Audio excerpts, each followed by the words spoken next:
Video like जरूर कर लीजिए और ऐसे वीडियो लगातार फ्री में पाने के लिए चैनल को तुरंत सब्सक्राइब कर लीजिए और बेल आइकन को जरूर टैप कर लीजिए ताकि आगे भी सारे वीडियो आपको मिलते रहे। यूट्यूब में फॉलो करते हैं तो प्लीज ये वाला फ्री टेलीग्राम चैनल जरूर ज्वाइन कर लीजिएगा। सारे नोटिफिकेशन सारे अपडेट यहीं पे आते हैं, ध्यान रखिए।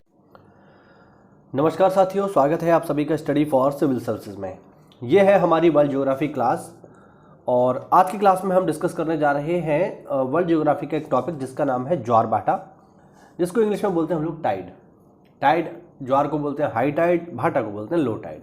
तो बेसिकली आज की क्लास में जो बात होगी वो होगी टाइड के बारे में। तो ऐसा नहीं है इस टॉपिक को आप जानते नहीं हैं, जानते हैं, पहले से जानते हैं, बट थोड़ा सा स्टैंडर्ड तरीके से हम इसको समझने का प्रयास करेंगे। आज के इस वीडियो लेक्चर में हम ये जानेंगे कि आखिरकार टाइड आता ही क्यों है तो उसकी जो मैकेनिज्म है उस पर बात होगी बेसिकली। तो इस डायग्राम के माध्यम से हम समझेंगे कि आखिरकार ज्वार क्यों आता है या भाटा क्यों आता है, ज्वार भाटा आने का रीज़न क्या है। तो इस लेक्चर में बेसिक इस कॉन्सेप्ट को ही हम आज समझने वाले हैं। देखो यहाँ पर आप कुछ चीज़ों को समझो। जैसे ये है हमारा सूर्य, एक सेकंड मुझे लग रहा था ऐसा होगा, चलिए थोड़ा सा नीचे ले आते हैं हाँ जी, ये है हमारा सूर्य, ये है हमारी पृथ्वी और ये है चंद्रमा। लेकिन अगर आप सूर्य और चंद्रमा को कंपेयर करो तो आप पाओगे कि पृथ्वी के चंद्रमा अधिक निकट है। चंद्रमा बहुत पास में है, चंद्रमा की दूरी हमसे है 3,84,400 किलोमीटर, सूर्य करीब करीब 15 करोड़ किलोमीटर है। तो ये तो बहुत अंतर आ गया, कहाँ 3,84,000 और कहाँ 14 करोड़ 15 करोड़, तो बहुत ज़्यादा अंतर है। अब चंद्रमा हमारे बहुत अधिक निकट है। दूसरी बात, चंद्रमा एक आकाशीय पिंड है, एक टेरेस्ट्रियल ऑब्जेक्ट है और जितने भी बड़े टेरेस्ट्रियल ऑब्जेक्ट होते हैं, जितने भी बड़े आकाशीय पिंड होते हैं, उनके पास क्या होता है, उनके पास होती है ग्रेविटी यानी गुरुत्वाकर्षण। अब चंद्रमा के पास भी अपना गुरुत्वाकर्षण है। तो चंद्रमा जब पृथ्वी की परिक्रमा करता है, इस तरीके से पृथ्वी के चारों ओर घूमता है, तो चंद्रमा धरती पर मौजूद चीज़ों को अपनी ओर आकर्षित करेगा सिंपल सी बात है। अब बाकी जो चीज़ें धरती पर हैं, जैसे पहाड़ है, मैदान है, ठीक है, ये जो चीज़ें हैं ये धरती के साथ स्पष्ट रूप से जुड़ी हुई हैं और ये स्थिर है, चलायमान नहीं है। लेकिन धरती पर एक चीज़ ऐसी है जो एक तो सबसे ज़्यादा है मात्रा में, दूसरी बात वो चलायमान है, और वो है धरती पर मौजूद साथियों जल। धरती पर हम सब लोग जानते हैं 71% जल है और ये जो 71% जल है इसका बहुत बड़ा हिस्सा किसके पास है, महासागरों के पास है। ठीक है, तो धरती पर जो 97% पानी है वो महासागरों में ही है। ऐसे में क्या होता है कि चंद्रमा जब धरती के निकट आता है तो धरती पर मौजूद जो जल है वो चंद्रमा की ओर आकर्षित होगा, ऑब्वियस बात है।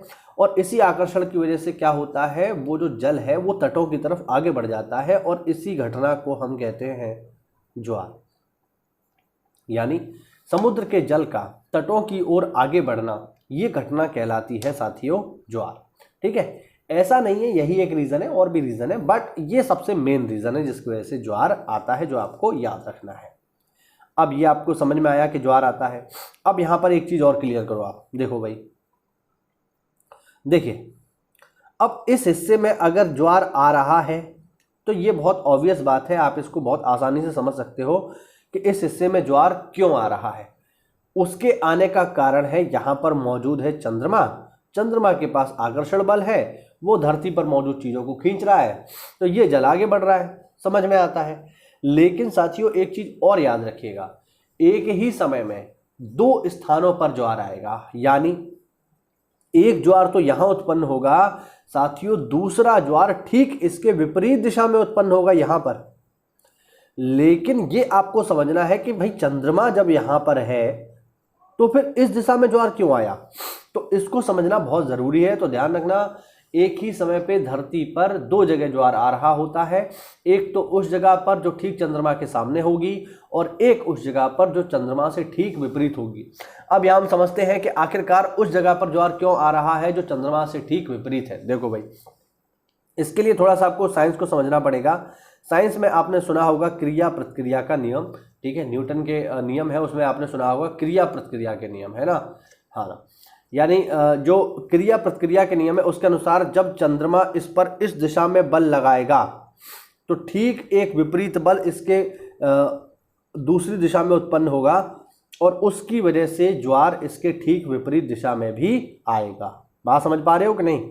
यानी एक साथ दो जगह ज्वार आएगा, एक ज्वार तो यहाँ आएगा और एक ठीक ज्वार इसके विपरीत दिशा में आएगा। क्यों आएगा? इसके बल को बैलेंस करने के लिए, ठीक है। तो इसके बल को बैलेंस करने के लिए क्रिया प्रतिक्रिया के नियम से एक ज्वार ठीक इसके विपरीत दिशा में भी उत्पन्न होगा। सही है। तो ये घटना हुई हमारी ज्वार की। उम्मीद करता हूं ज्वार आपको समझ में आया होगा कि समुद्र के जल का तटों की ओर आगे बढ़ना क्या कहलाता है? ज्वार कहलाता है। और एक ही समय पे धरती में दो स्थानों पर ज्वार आ रहा होता है, एक तो उस जगह पे जो ठीक चंद्रमा के समक्ष है और दूसरी चंद्रमा के ठीक विपरीत दिशा में। विपरीत दिशा में क्यों आएगा? वो क्रिया प्रतिक्रिया के नियम से आएगा। आपको समझ आ गया होगा। अब एक चीज हम यहाँ और समझते हैं। ये हमने पढ़ लिया ज्वार, ठीक है। अब ऐसा तो है नहीं कि चंद्रमा यहाँ पर रुका रहेगा, भाई चंद्रमा आगे बढ़ेगा। तो चंद्रमा जब आगे बढ़ेगा तो यहाँ पर जो आकर्षण बल है वो धीरे धीरे कम हो जाएगा, और कम हो जाएगा तो जो जल आगे की ओर बढ़ गया था ज्वार में वो वापस लौट जाएगा, और इसी घटना को हम कहते हैं भाटा यानी लो टाइड, ठीक है। तो समुद्र के जल का तटों की ओर आगे बढ़ना ये घटना कहलाती है ज्वार, और समुद्र के जल का तटों की ओर वापस लौट जाना ये घटना कहलाती है भाटा। इन दोनों घटनाओं को हम बोलते हैं ज्वार एवं भाटा। दोनों ही आपको बहुत अच्छे से समझ में आ गया होगा, ठीक है। तो ये इस छोटे से लेक्चर के माध्यम से आप इसको समझ पाओगे कि आखिरकार धरती पर ज्वार भाटा क्यों आता है। इस छोटे से वीडियो का मकसद यही था कि आपको ये समझाना कि धरती पर ज्वार भाटा क्यों आता है और क्यों नहीं आता, मतलब ज्वार क्यों आता है और भाटा क्यों आता है, ठीक है। तो उम्मीद करता हूँ छोटे से वीडियो में आपको ये बिल्कुल क्लियर हो गया होगा। अभी भी कोई डाउट हो कि ज्वार भाटा क्यों आ रहा है तो आप मुझे कमेंट करिए, मैं उसका आंसर करूँगा, ठीक है। और अगर आप पहली बार इस चैनल से जुड़े हैं तो चैनल को सब्सक्राइब करिए। मैं पर डे 3 वीडियोस शेयर करता हूं, एक सुबह में, एक दोपहर में, एक शाम में, ठीक है। अब तक मैंने करीब 100 से अधिक वीडियो बना लिए हैं, जियोग्राफी को पूरा का पूरा कवर कर लिया है। तो अगर आप चैनल पर नए हैं और तैयारी कर रहे हैं पीसीएस, बीओ या आरओ के लिए 2024 या 23 के लिए, 23 का तो पीसीएस अब होने वाला है, तो 24 के पीसीएस के लिए, इसके अलावा 23 के आरओ और बीओ के लिए, तो आज ही चैनल से जुड़ जाइए, ठीक है। हम आपको बिल्कुल फ्री में तैयारी करवाएंगे स्टडी फॉर सिविल सर्विसेज के माध्यम से, ठीक है। और अगर आप हमारे पेड ग्रुप से जुड़ना चाहें, किसी भी पेड ग्रुप से जुड़ना चाहें साथियों, तो आपको क्या करना होगा?